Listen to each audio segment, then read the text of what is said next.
Halo teman-teman, jumpa lagi bersama gue Rai Satnan. Kali ini gue akan membahas soal PSSI yang akhirnya memberikan pernyataan bahwa mereka bakal memperpanjang kontrak pelatih Sinteyong.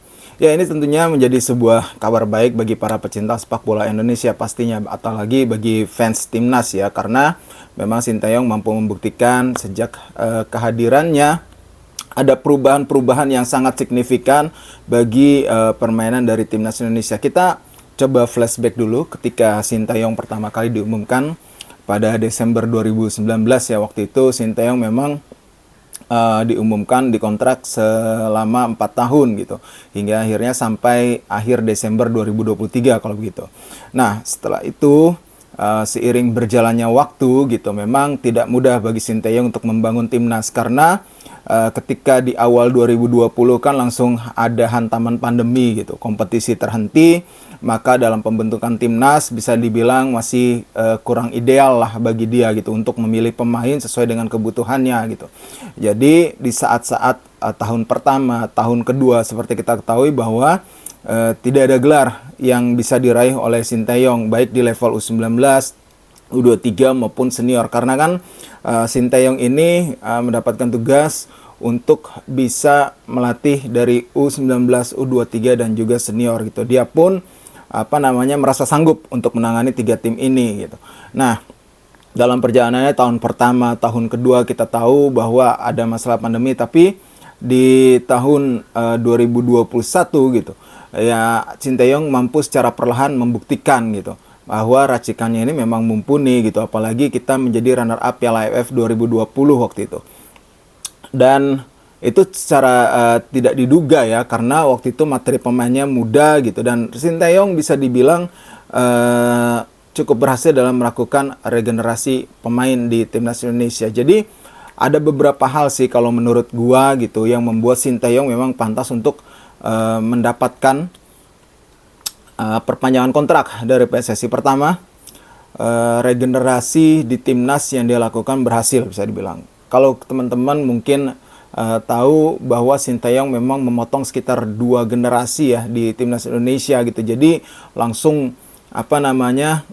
keangkatannya Rahmat Irianto gitu, walaupun ada beberapa pemain senior juga ya seperti Fahrudin, kemudian Ricky Kambuaya gitu, dan Nadio Argawinata, tapi bisa dibilang Sinteyong menghadirkan muka baru di timnas Indonesia gitu. Apalagi yang mengejutkan adalah dengan muka-muka baru tersebut gitu, mereka ataupun skuad Garuda berhasil menjadi runner up Piala AFF 2020 waktu itu.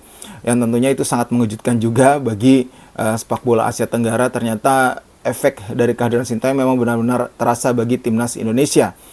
Kemudian hal kedua yang menurut gua Sinteyong layak untuk diperpanjang adalah karena dia mampu menghadirkan permainan yang benar-benar luar biasa ya, penuh determinasi, gaya khas seperti para pemain ataupun gaya bermain dari tim Korea Selatan gitu, yang punya determinasi, strength, begitu kuat gitu.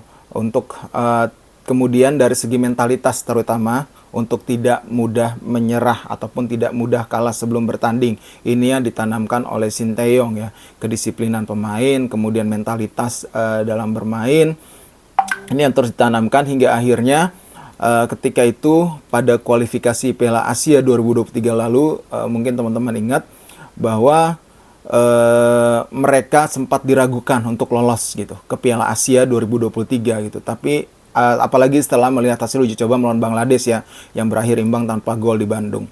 Tapi Sinteyong jelang pertandingan perdana memberikan motivasi kepada pemainnya gitu, bahwa di sini mereka harus bisa membuktikan gitu keraguan dari sebagian masyarakat sepak bola Indonesia bahwa mereka bisa berprestasi, dan akhirnya timnas Indonesia bisa berprestasi dan lolos ke Piala Asia 2023 ya, setelah terakhir kita lolos saat menjadi tuan rumah pada 2007 silam gitu. Dan yang ketiga menurut gua salah satu faktor yang membuat Sinteyong pantas diperpanjang kontraknya oleh PSSI adalah soal penerapan strategi yang baik lah dari Sinteyong gitu.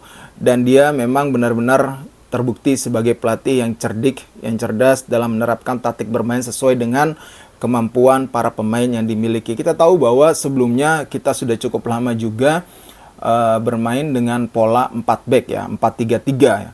Tapi akhirnya ketika Sinteyong datang gitu, maka skema diubah menjadi 3-4-3, bermain kembali dengan skema 3 back. Setelah sekian lama kita pakai pola 3 back ya 3-5-2 gitu. Tapi sekarang Sinteyong hadir dengan pola 3-4-3 dengan gelandang sayap yang dia miliki naik turun dan sangat luar biasa ya. Sekarang yang menjadi pilihan utama bisa dibilang adalah Asnawi Mangku Alam dan juga Pratama Arhan. Apalagi ada potensi-potensi pemain yang juga dimunculkan oleh Sinteyong gitu. Bagaimana Sinteyong mampu melihat potensi lain di posisi yang bermain seorang pemain. Misalkan ada beberapa pemain yang dia ubah posisinya gitu ya. Contoh di U20 lah ada Robbie Darwish yang biasanya main gelandang bertahan diubah menjadi bek tengah gitu. Kemudian ada beberapa pemain juga yang dia maksimalkan potensinya gitu. Dan ada lagi senjata baru yang dimiliki oleh timnas Indonesia yaitu spesialisasi lemparan ke dalam. Ya, spesialis lemparan ke dalam yang dimiliki oleh timnas Indonesia saat ini sudah ada 2 nih. Di timnas Indonesia di level senior ada Pratama Arhan dan di level U20 sudah ada Robbie Darwish. Ini tentunya menjadi sebuah harapan baru bagi kita bahwa kita punya senjata-senjata ampuh yang bisa dimaksimalkan untuk memenangkan pertandingan gitu. Dan tentunya ini semakin membuat masyarakat sangat mencintai Sinteyong gitu. Terutama masyarakat pecinta sepak bola Indonesia ya, bagaimana dia mampu menghadirkan permainan yang baik terutama ketika laga uji coba terakhir menghadapi Curaçao.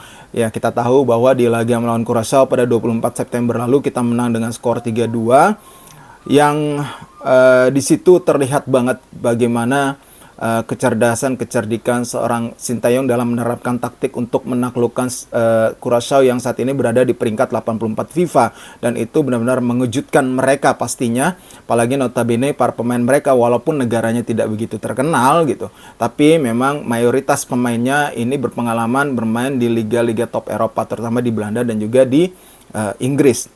Di situ Sinteyong mampu memaksimalkan ataupun mengeksplorasi potensi-potensi yang dimiliki oleh para pemain timnas kita. Bahkan salah satu gol yang tercipta melalui skema lemparan ke dalam yang dilakukan oleh Pratama Arhan kemudian disundul oleh Fahrudin Arianto.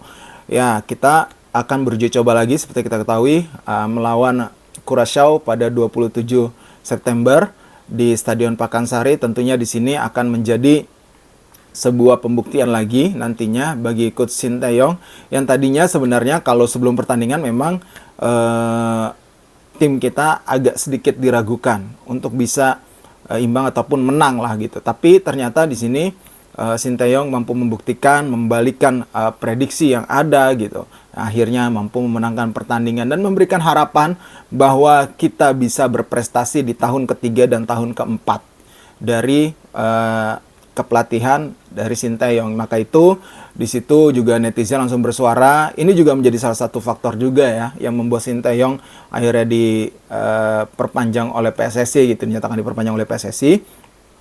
Karena suara-suara dari netizen nih. Kalau dari komentarnya ketum PSSI ya, gue bacain ya.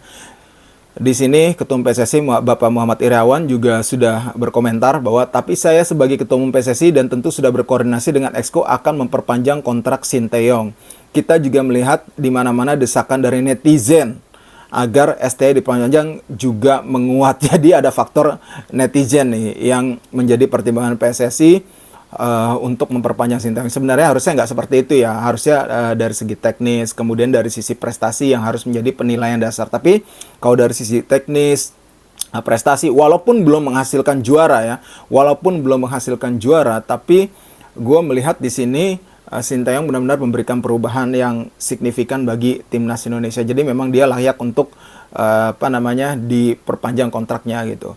Ya, terlepas nanti di Piala AFF nanti kita harapkan Sinteyong sudah akhirnya bisa membuktikan membawa timnas Indonesia menjadi juara di Piala AFF 2022 akhir tahun nanti. Karena itu kesempatan untuk kita bisa meraih gelar perdana. Tapi pastinya semoga tidak menjadi beban ya bagi para pemain timnas kita, karena di Piala AFF sebelumnya kita runner up, kemudian di sini di Piala AFF nanti pastinya ekspektasinya begitu tinggi untuk menjadi juara karena melihat performa yang begitu baik dari timnas Indonesia dalam beberapa laga terakhir yang sudah dilakoni gitu. Oke, mungkin itu saja pembahasan dari gua. Jadi menurut gua memang layak dia untuk diperpanjang. Kita tunggu saja berapa lama diperpanjangnya karena PSSI masih belum juga bisa memastikan. Pastinya juga ini harga Sintayong juga pasti akan naik dong gitu. Ya namanya negosiasi pasti akan tidak akan mudah juga, tapi kita harapkan bisa berjalan dengan lancar negosiasi ini dan Sintayong tetap menjadi pelatih timnas Indonesia.